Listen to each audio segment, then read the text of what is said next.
што ж гэта зрабілася? Наша козонька звалілася. У кози вочы заваліліся. Ой, у горле перасохло. Може, наша коза здохла, га? Ды не здохла, а легла спаці. Ды не можа ўстаці. А каб устаці, трэба ж козе што-нибудь даці. Нашай козачцы нямнога трэба.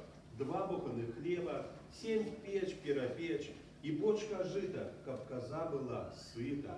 А яшчэ аладкі, кабакі былі гладкі. Яшчэ мала таго, дайце ей сок з сала, 4-й пірог,